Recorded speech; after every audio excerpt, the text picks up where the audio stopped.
Praise the Lord. நான் உங்க Esther. வாங்க கதைக்குள்ள போகலாம். தடை கற்கள். ஒரு எஜமான் கிட்ட 2-3 கழுதைகள் இருந்துச்சான். அதுல ஒரு கழுதைக்கு உடம்பு சரியில்லாம போயிருச்சான். அதனால அந்த எஜமான் என்ன பண்ணாரு, அந்த உடம்பு சரியில்லாத கழுதைய கவனிக்கிறத விட்டுட்டாராம்.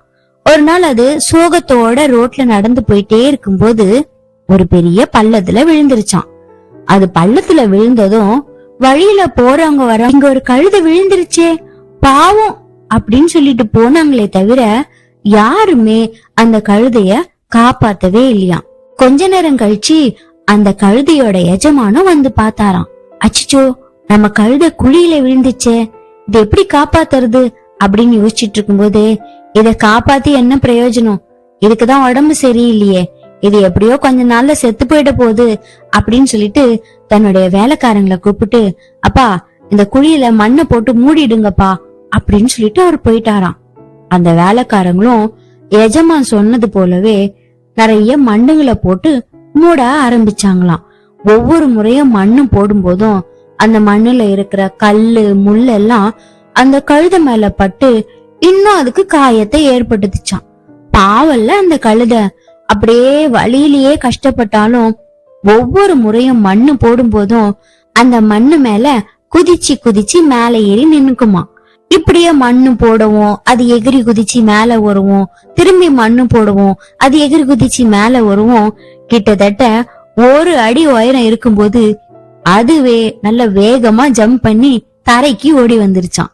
அப்ப அந்த வேலையாட்கள் எல்லாம், இது என்னடா இது, நம்ம எஜமா மண்ணு போட்டு மூட சொன்னா இது எகிரி குதிச்சு வந்துருச்சே, சரி எப்படியோ அது சாகதான் போகுது, அதனால நம்ம எஜமான் கிட்ட மண்ணு போட்டு மூடிட்டோம்னு சொல்லிடலாம் சொல்லிட்டு அந்த வேலையாட்கள் எல்லாம் போயிட்டாங்களாம். அந்த எஜமான் பேசுனதையும் இந்த வேலையாட்கள் பேசுனதையும் அந்த கழுதை கேட்டு ரொம்ப சோகமாயிருச்சான். இத்தனை நாள் நம்மள பயன்படுத்தின நம்ம எஜமான் கூட நம்மள கைவிட்டுட்டாரே, நமக்கு நல்ல ஒரு மருத்துவர்கிட்ட காமிச்சா நம்ம சரியாயிடுவோம்ல, ஆனா இப்படி என்ன கைவிட்டுட்டாரே, இனி நான் அந்த எஜமான் கிட்ட போய் எனக்கு பிரயோஜனமே இல்ல அப்படின்னு சொல்லிட்டு ரொம்ப சோகத்தோட தள்ளாடி தள்ளாடி நடக்க ஆரம்பிச்சுதான். ரொம்ப தூரம் நடந்து போன களைப்பு, வெயில் ஒரு பக்கம், சாப்பிடாம இருந்தது, தண்ணி குடிக்காம இருந்தது, அது மாத்திரம் இல்லாம குழியில விழுந்தது, தன் மேல கல்லும் முள்ளும் பட்டதுனால அந்த கழுதையினால தாங்க முடியாம மயக்கமே போட்டு விழுந்துருச்சான். அந்த நேரம் பார்த்து எதிர்முனையில ஒருத்தர் ரொம்ப பாரமான மூட்டைகளை எடுத்துக்கிட்டு ரொம்ப கஷ்டப்பட்டு நடந்து வந்துகிட்டு இருந்தாராம். கொஞ்சம் தூரம் நடந்து வரும்போது மயக்கம் போட்டு விழுந்திருந்ததான அந்த கழுதைய பார்த்து, அச்சிச்சோ என்ன இது, இங்க ஒரு கழுதை விழுந்து கிடக்க, என்ன உயிர் இருக்கா இல்லையா அப்படின்னு சொல்லிட்டு அந்த கழுதைய நல்லா சோதனை பண்ணி பாக்குறாராம். அதுக்குள்ள உயிர் இருக்கவே எப்படியாச்சும் இந்த கழுதைய காப்பாத்திரணும் அப்படின்னு சொல்லிட்டு அந்த கழுதைய தூக்கிட்டு போய் ஒரு நிழலான இடத்துல படுக்க வச்சு அந்த காயத்தை எல்லாம் கட்டி அதுக்கு தேவையான தண்ணி சாப்பாடு எல்லாத்தையும் கொடுத்து அது பக்கத்திலேயே இருந்து அதுக்கு தடவி கொடுத்தாராம். கொஞ்ச நேரத்திலேயே அந்த கழுதை உற்சாகத்தோட பலத்தோட எழும்பி நிக்க ஆரம்பிச்சுதான்.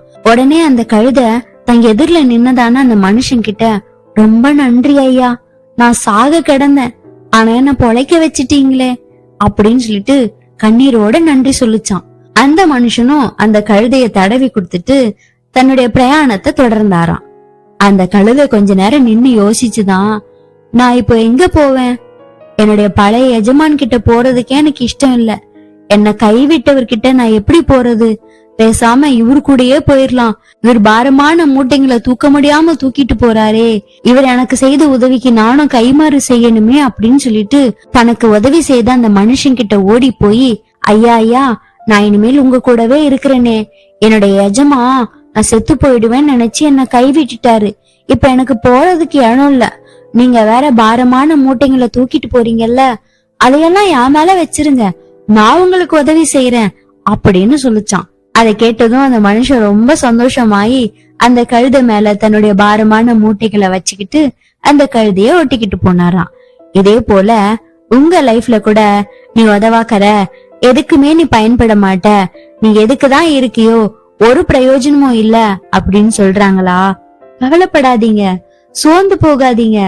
ஆண்டவராகிய இயேசு கிறிஸ்து உங்களுக்கு நிச்சயமா உதவி செய்வாரு. இந்த சூழ்நிலையில நீங்க உங்களையே தாழ்வா நினைக்காம உங்களுக்கு முன்பதாக இருக்கிற அந்த தடைகளை எல்லாம் மாற்றி போட்டு நீங்களும் அந்த கழுதை எப்படி குதிச்சு வெளியில வந்து ஒரு புதிய வாழ்க்கைய ஆரம்பிச்சதோ அதே போல உங்களுடைய பிரச்சனைகளிலிருந்து நீங்க வெளியில வரணும். அசையாத நம்பிக்கைய ஆண்டவர் மேல வச்சு அவர் சொன்னபடி நீங்க வாழ்ந்தீங்கன்னா நிச்சயமாகவே அவர் உங்களை முடிவு பரியந்தம் நடத்துவார்.